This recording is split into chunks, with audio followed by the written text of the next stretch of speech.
What's happening, party people? What's happening? And I'm your host with the most, Mr. Ron, and welcome to another episode of 40 Years of Hip Hop, party people, where we review 1,000 songs over the span of 40 years from 1979 to 2019. And party people, check out our Mixcloud Forever Hip Hop, where you can actually listen to all of the tracks that we reviewed, and we also got some mixtapes, top fives, and check it out. And we're gonna add some more. This is just the beginning, party people. This is brand new. We're expanding. So check out our Mixcloud at Forever Hip Hop. So party people, today we will be reviewing New York State of Mind by Nas from the album Illmatic, which came out in 1994. But before we step, let's take a look at what's happening in Mr. Ron's week. That's right. So busy week. I felt a little bit of a socialite. With the wife, we went on an Airbnb experience on a scooter ride in the old port, and we met up with Goofy Weldon, on his Airbnb experience. It was actually super fun, super cool. And we got press ticket release to go check out The Eternals. Yes, that Marvel movie, which was, was okay. It was okay. I don't think it's going to be Marvel's best movie. And I don't know, I'm all for diversity and putting everything, but again, there was some things I didn't feel that were really necessary in that movie. And one thing that kind of just troubled me, because that's just wrong, it's basically how they portrayed Gilgamesh as a Korean, Odaisu, while he was Iraqi. And again, and even in the comic book, he's kind of faceless. So I'm all for casting a great international cast. Speaking of, in that there's an older overweight Indian man who is really good, and I think that was a great cast. But I don't know, not my favorite Marvel movie, but then again, what do I know, party people? What do I know? So another thing that basically made me face my old age is the fact that while I was actually doing some research on this track, for Nas, I basically type in Nas, New York State of Mind, and what comes up is Lil Nas X. I was like, whoa, and it kind of made me realize that, my heroes are no more, I was it really surprised me that I wrote Nas and it was Lil Nas X's, name that came out first, and then Nas, I was like, wow, okay, all right, that's where we at, party people, that's where we at, indeed. So, what have I been listening to this week? So, this week, I've been listening to not much, as a matter of fact. Not much. I've been actually listening to a lot of old 80s music, Sometimes I'll just go down that path and just, listen to random 80s pop music. I feel 80s music is so naive. However, party people, the track of the week, one song that I just couldn't stop basically listening and watching on YouTube is Crazy by KRS-One from the short film Save the Studio. Ooh! I don't know, because that song is fire, fire, fire. Burning! Anyways, check it out. Crazy by KRS-One. And I'll check out my man, the G Money, as he will be reviewing This Is Some for the Radio, bum, bum, bum, bum, bum, bum, bum, by The Biz. And, I would have picked that one. Rest in peace to the Bismarck, Thank you for all these wonderful tunes, these great albums. So, let's get back to our review, party people, with Nas and Illmatic. So why did I choose this song? Very simple. So of course, 1994, in the spring of 1994, I heard It Ain't Hard to Tell, okay, by Nas. I was like, whoa, who is this? But I wasn't starstruck yet. You know, I was like, okay, that's a dope beat, but it's also a Michael Jackson sample. Anyone can sound good on a Michael Jackson sample, you know. And so in the summer, in June, Nas actually came to Montreal. And I saw Nas for no more than $15 at James Lane Auditorium, and Jeru the Damager was opening. That still in my top 5 best concerts ever, okay? Nas and Jeru the Damager. Even though I felt that Jeru the Damager was a little more comfortable on stage, so Jeru Damager had a better show. But again, I was taken by Nas. He did basically Illmatic from, you know, back to back. And the next day, I purchased the album, you know, Illmatic. And back then, that album was expensive, you know. Again, I remember it was $21.99 plus tax, which came out to like $25, you know. I was like, damn.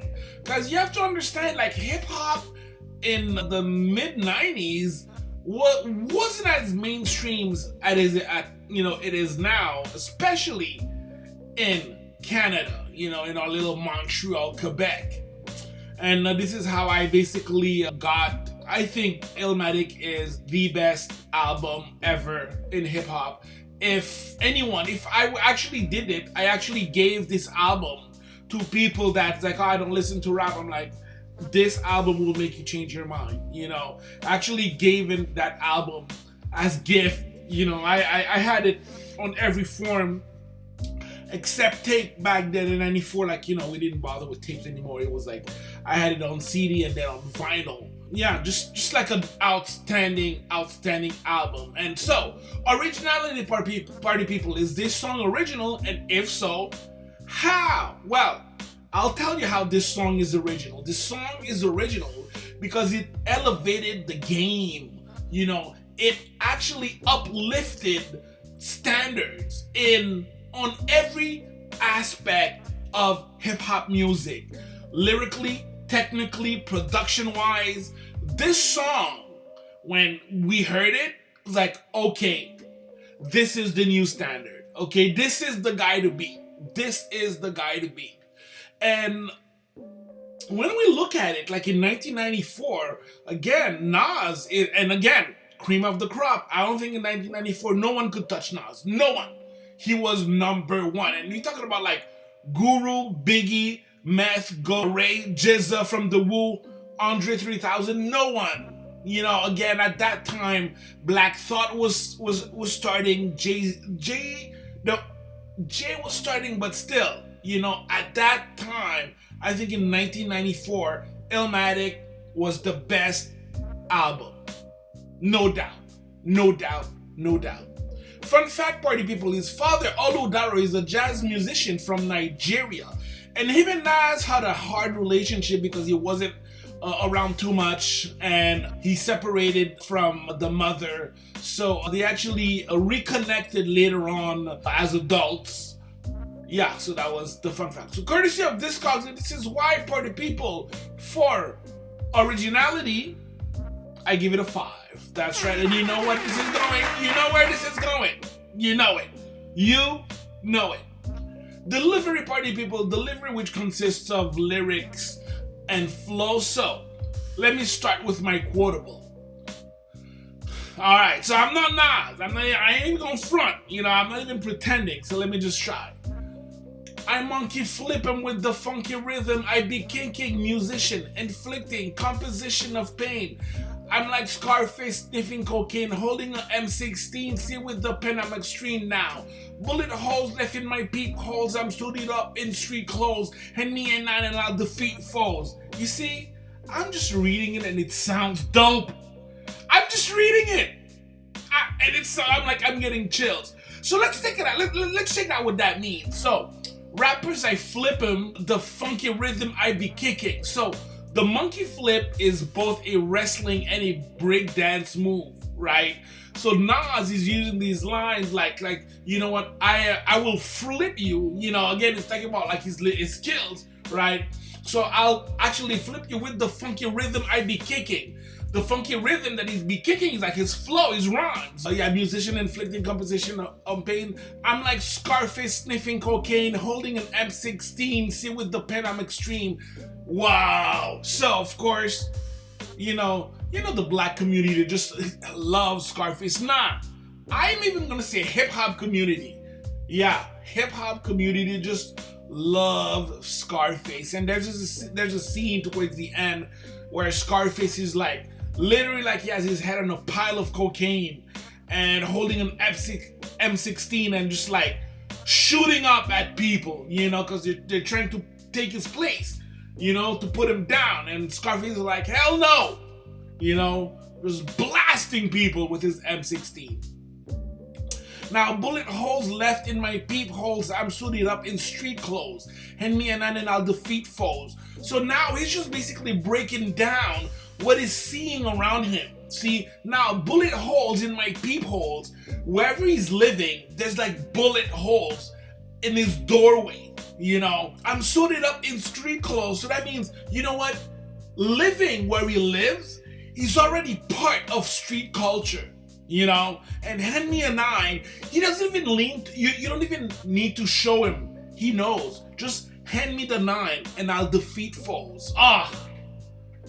Incredible. And that was just like 4 lines. The whole song is a quotable. The whole thing. You know why? Where this is heading, party people. Courtesy of Genius.com, and this is why I give it a what? A 5 on 5. That's right. 5 on 5. I said it and I mean it. Alright, production, beat, mixing, scratching, engineering. So the beat starts, right, with the piano loop. Again, yeah, I'm not even gonna do it with my mouth because no. It starts with a piano loop with a chord at the end, which is basically the Joe Chambers sample, Mind Rate from 1977. But we're gonna go through the sample list after, you know, like this. It's 5 sample deep, but it starts with just the piano, and it's like the piano at the end of these 3 notes. Okay, these notes, like there's a chord, ding, and it's like answering. There's like 4 notes talking, and there's like 1 response. It is just the way that the sample was manipulated is outstanding. Then you have like a little bit of like a what sounds like an airplane engine with a little note towards the end, which is plays in the background. That DJ Premier, the producer, just plays like really off key. Ding, ding, ding, ding, ding, ding, ding, ding. Ah, man. Genius. Just genius. Pure genius. And then there's the drums, that powerful boom bap drums, which is a Kool and the Gang sample, which is NT by Kool and the Gang. However, Primo flipped it, right? He flipped it. He basically broke down each beat, okay, like from the kick to the snare, and he basically used them at different places, but also using different pitches. Ooh, to have that pure boom bap 90s classic sound. Of course, that Primo is one of the greatest. So like I was saying, party people, 5 samples deep. Mind Rain by Joe Chambers from 1977. Flight Time by Donald Byrd, 1973, which is like the little sound effect. Then you have NT by Kool and the Gang, which is the beat, the drum. You have Mahogany by Eric B. and Rakim, which is like the vocals. And Live at the Barbecue by Main Source, 1991, which is a vocal. It's a vocal sample. Yo, was sampled in 85 different songs. No wonder why this song is freaking legendary.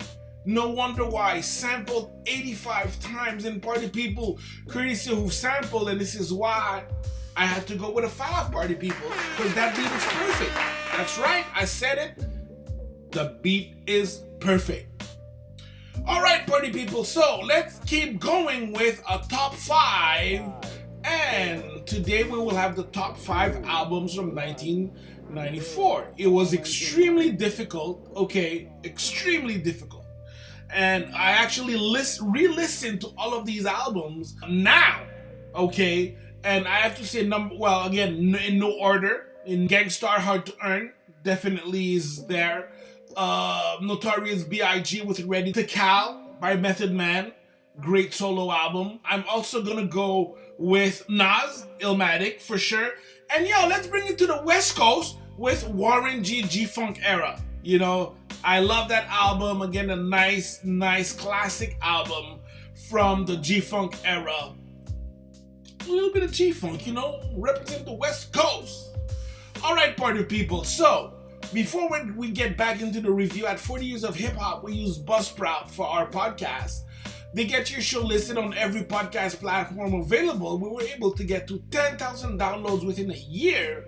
And as Buzzsprout members, you will get a great-looking podcast platform, an audio player that you can drop into any websites, even WordPress templates.